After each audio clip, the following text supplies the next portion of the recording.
Hola a todos, espero que se encuentren muy bien. El día de hoy vamos a estar hablando sobre la endocarditis, basándonos en información de las guías de práctica clínica mexicanas. Vamos a definir, comenzando con que la endocarditis es una infección intracardíaca. Sin embargo, aquí hay que hacer una pausa bien importante, y es que si bien el foco de infección de esta patología evidentemente va a estar a nivel cardíaco, realmente gran parte del diagnóstico se basa precisamente en la evidencia de manifestaciones multisistémicas, tanto a nivel central como a nivel renal. Entonces, podría ser considerada una patología multisistémica de origen en su mayor parte bacteriano y cuya lesión más característica son las vegetaciones que incluso pueden ser observadas en el estudio de imagen ecocardiograma. Datos de epidemiología: tiene una incidencia de 3 a 10 casos por 100,000 habitantes, afectando principalmente a los ciudadanos hombres en una relación 2:1 entre los 70 a 80 años. Ahora bien, continuando, aquí hay un punto bien importante y es el de la clasificación. Ahora, estábamos hablando hace rato sobre estas vegetaciones. Estas vegetaciones van a afectar esencialmente las válvulas cardíacas, pero bien sabemos que nosotros tenemos nuestras válvulas nativas, tenemos las válvulas semilunares, la aórtica, la pulmonar, la mitral, la tricúspide. Pero también podemos tener válvulas protésicas por muchísimos motivos que no son el enfoque de esta clase, pero hay que tener eso presente. Partiendo de este dato, podemos clasificar la endocarditis en base a la presentación que va a afectar a las válvulas nativas o en su presentación que afecte a las válvulas protésicas. Asimismo, el agente bacteriano que va a ocasionar la endocarditis en cada una, pues va a variar. Vamos a comenzar que clasificándolo respecto al lugar, es más frecuente que afecte las cavidades izquierdas, viéndose repercutido negativamente la válvula aórtica y la mitral. Respecto a la presentación, en las válvulas nativas tenemos que puede ser una presentación aguda o una subaguda, siendo la presentación aguda aquella que dure menos de 2 semanas y una subaguda más de 2 semanas. Aquí el símbolo sería al revés, una disculpa. Dentro de los causantes de la presentación aguda, menos de 2 semanas, en válvulas nativas, vamos a tener al Staphylococcus aureus, el coco dorado. La presentación clínica en estos casos va a ser bastante grave, terminando en un paciente en sepsis. Es importante el antecedente de uso de drogas vía intravenosas. El deterioro clínico va a ser bastante aparente, teniendo como principales manifestaciones los embolismos en distintas partes del cuerpo. Ahora, también puede presentarse de una forma crónica, aunque no es tan común, solo en un 7% de los casos, y especialmente afectando las cavidades izquierdas. Sin embargo, esta presentación crónica va a estar asociada a la infección bacteriana por Coxiella burnetii, bacteria que característicamente va a dar un hemocultivo negativo. En caso de que se afecten las cavidades derechas, podríamos sospechar del Staphylococcus aureus. Continuando con la presentación subaguda, es decir, aquella mayor a 2 semanas, el principal agente bacteriano va a ser el Streptococcus viridans, pero también vamos a tener en segundo lugar el Streptococcus bovis. Y esto es bien importante porque una pregunta que podría surgir es precisamente si hay una indicación para realizar una colonoscopía, si es que se logra cultivar este agente. ¿Por qué? Porque está relacionado con cáncer de colon. Ahora, hay una gran diferencia entre el espectro clínico que nos va a dar una presentación aguda a una subaguda. En este caso va a ser un deterioro pues más silente. Aquí puede haber fiebre y la progresión va a ser bastante tórpida en comparación a la presentación aguda. Ahora bien, moviéndonos hacia la válvula protésica, aquí vamos a poder clasificarlo de igual forma si es una presentación temprana o tardía, pero aquí no van a ser semanas, aquí van a ser meses. Una temprana va a ser aquella que se da a 12 meses de la cirugía, y una tardía es que ya pasó un año de que a la persona la operaron y se le puso una válvula protésica. Principales agentes causantes, aquí vamos a tener al Streptococcus epidermidis en un 80% de los casos, y en segundo lugar al Staph aureus. Aquí la mortalidad va a alcanzar hasta un 80% en los casos. Sin embargo, para la presentación tardía la mortalidad es menor, con 40% para el agente causal en primer lugar, que es el S. viridans, de nuevo, y en segundo lugar el S. epidermidis con un 30%. Entonces, ¿qué podemos concluir de aquí? Una recapitulación. Para las presentaciones agudas en válvulas nativas va a ser S. aureus, subaguda S. viridans, en segundo lugar S. bovis, para la válvula protésica presentación temprana S. epidermidis y en segundo lugar S. aureus, para la tardía en primer lugar S. viridans y segundo lugar S. epidermidis. Ahora bien, hablando un poco de la fisiopatología, pues vamos a tener que va a haber una instauración en una persona que puede tener distintos factores de riesgo, llámese inmunosupresión, diabetes, uso de drogas intravenosas o uso de medicamentos pues que también causen un grado de inmunosupresión, no necesariamente por patología. Ante un sistema inmune débil e incapaz de protegerse a sí mismo en contra de estas bacterias que se van a inocular en el epitelio de la válvula, pues va a desencadenar un proceso inflamatorio que a largo plazo nos va a llevar a la necrosis y por lo tanto la llegada de distintos agentes como la fibrina.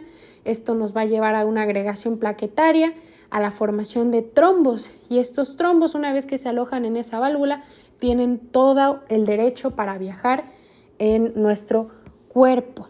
Ahora es importante saber que aquí van a empezar a colonizar muchas bacterias que van a poder empezar a viajar por el torrente sanguíneo, llevando a la bacteremia y pues por ende a un estado de sepsis en casos graves. Ahora bien, ya hemos hablado un poco sobre los patógenos más comunes y hablamos un poco sobre un hemocultivo. Llegando a este punto es bien importante resaltar que van a haber otros patógenos que nos van a dar un hemocultivo negativo, hasta en un 10% de los casos. Estas van a ser las bacterias conocidas como las del grupo HASEC, en donde voy a tener al Haemophilus, al Actinobacillus, al Cardiobacterium, a la Eicheniella y a la Kingella. Esto es muy importante, recuerden, bacterias del grupo HASEC nos van a dar un hemocultivo negativo hasta en un 10% de los casos, siendo el hemocultivo positivo cuando hablemos de bacterias ya mencionadas como Streptococcus o Staphylococcus.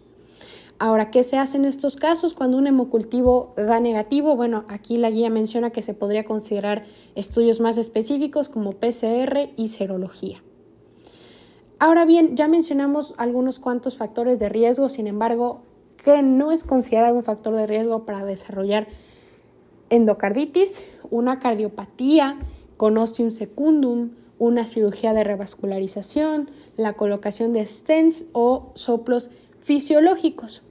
Sin embargo, podemos hablar sobre más factores de riesgo que también van de la mano de la prevención primaria, es decir, aquellos pacientes en los que yo tengo que estar atento ante el riesgo de desarrollo de endocarditis y por lo tanto dar una profilaxis. Estos van a ser aquellos que se vayan a ser sometidos a una colocación de una prótesis valvular, que tengan una cardiopatía congénita cianótica, que vayan a ser sometidos a procedimientos dentarios. Aquí se indica la profilaxis con una cefalosporina o vancomicina. Pacientes con infección gastrointestinal y que vayan a ser sometidos a un procedimiento que involucre el tracto gastrointestinal, que vayan a ser sometidos a procedimientos quirúrgicos de alto riesgo de infección, una adenoidectomía o una broncoscopía con toma de biopsia, por mencionar algunos. Ahora bien, ¿cuál va a ser la clínica? Bien importante. A pesar de que estamos hablando del corazón, ya hablamos un poco sobre el soplo, una patología cardíaca. Bueno, el hallazgo más frecuente en una endocarditis no va a ser un soplo nuevo, va a ser la fiebre, y lo dice muy claramente la GPC, hasta en un 90% de los casos. Manifestaciones cardíacas, ahora sí, pues falla cardíaca, ya vimos que de predominio izquierdo, soplo nuevo o algún cambio en un soplo preexistente que ya haya tenido el paciente. Como hablamos en el inicio de este video, la endocarditis es una patología multisistémica. Entonces vamos a ver qué pasa en el resto de nuestro cuerpo. A nivel periférico puede afectar las articulaciones, vamos a ver que van a aparecer petequias, hemorragias en astilla o las famosas manchas de Janeway. Recordemos que estos trombos van a empezar a viajar por todos los vasos sanguíneos, siendo los causantes pues, de estas pequeñas microhemorragias que vamos a encontrar en nuestro cuerpo. Ahora, una pregunta clásica es cuando nos preguntan cuáles son las manifestaciones embólicas y cuáles son las inmunológicas. Las inmunológicas vamos a tener la glomerulonefritis, las manchas de Roth y los nódulos de Osler. Y las embólicas vamos a tener embolismos cerebrales, que serían pues las manifestaciones más graves, pero también a nivel pulmonar o esplénico. Aquí en estas imágenes podemos observar las lesiones de Janeway. Por acá tenemos las hemorragias en astilla. De nuevo acá la misma imagen. Estas son las lesiones de Janeway que aparecen en las palmas de las manos. Los nódulos de Osler, las manchas de Roth al realizar una inspección del fondo de ojo o incluso petequias conjuntivales, ¿vale? Ahora, ¿cómo voy a hacer el diagnóstico? Bueno, la GPC me dice que tengo que tomar un hemocultivo, pero ¿cuáles son las características que debe de cumplir esa toma? Bueno, tengo que tomar 3 grupos de muestras sanguíneas en intervalos de 30 a 60 minutos en 24 horas en distintos sitios de venopunción. Así es como tengo que tomar el hemocultivo. De forma complementaria se puede pedir la velocidad de sedimentación globular, factor reumatoide, se puede esperar llegar a ver una anemia normo-normo, leucocitosis a expensas de neutrofilia y proteinuria. Para evaluar la función cardíaca, puedo pedir una radiografía de tórax, un electrocardiograma y, por supuesto, y que forma parte de los criterios mayores para el diagnóstico, el ecocardiograma. Ahora, desde hace rato estamos hablando de estos famosos criterios, son los criterios de Duke. Aquí vamos a tener 2 criterios mayores y vamos a tener 5 menores. ¿Cómo voy a hacer mi diagnóstico? Teniendo 2 mayores, un mayor más 3 menores o 5 menores. Los mayores realmente ya hemos estado hablando de ellos y si recuerdan en general todo lo que afecta a la endocarditis no es difícil memorizarlo. Primero, pues tener el hemocultivo positivo, en específico tener mínimo 2.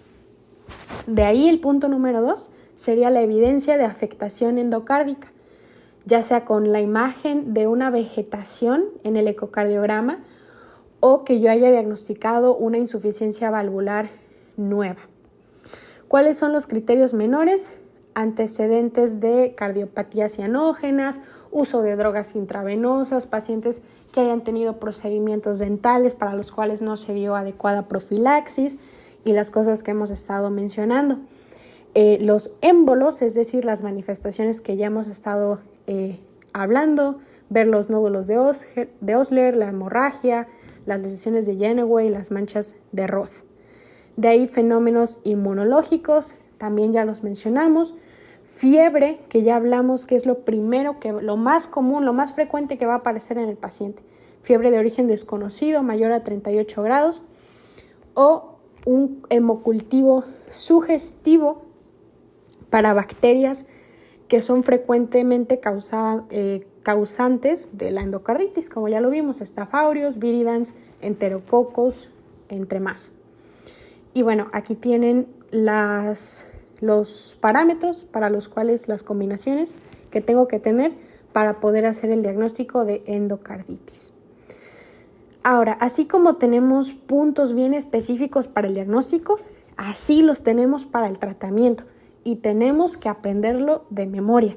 Sin embargo, si lo analizamos y lo vamos desmenuzando, vamos a ver que muchos antibióticos se repiten en varias situaciones, entonces no necesariamente tiene que ser algo complicado.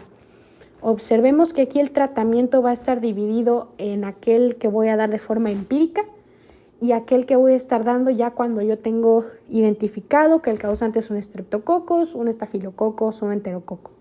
Vamos a iniciar con el empírico en válvula nativa. Aquí se va a dar ampicilina con un aminoglucósido. El empírico en válvula protésica temprana, vamos a dar vancomicina más rifampicina más un aminoglucósido. Para la válvula protésica tardía, nuevamente se repite el aminoglucósido, pero con ampicilina. Para hongos, anfotericina B y azoles, y pues para agentes poco comunes, vamos a tener que hacerlo guiado por antibiograma, como los del grupo JASEC. Ahora aquí ya de entrada en el empírico podemos ver que se repite mucho la ampicilina con el aminoglucósido y en algunos casos se añade la rifampicina. Especialmente en casos de alergia a penicilina vamos a optar por la vancomicina. Ahora bien, para estreptococo vamos a dar penicilina G con un aminoglucósido. Pero ¿qué pasa si soy alérgico a la penicilina? Vancomicina y se mantiene el aminoglucósido. Para estafilococo en válvula nativa, si es sensible a la meticilina, mi Staph aureus, voy a dar dicloxacilina con un aminoglucósido. En caso de que sea alérgico, vanco más aminoglucósido. Para la estafilococo con válvula protésica voy a dar vancomicina o dicloxacilina con rifampicina y aminoglucósido. Si es un enterococo, voy a dar ampicilina con aminoglucósido. Y en general, si es gram negativo, ampicilina con aminoglucósido. Y la duración de estos tratamientos puede ir variando. Aquí lo pueden observar dependiendo del esquema que vaya a dar, pero en general suele rondar las 4 a 6 semanas. Ahora bien, esto es pues todo por el video de hoy. Espero que les sea de ayuda y si quisieran obtener este resumen pueden dejarlo en los comentarios de este video y con mucho gusto se los haré llegar. Hasta la próxima.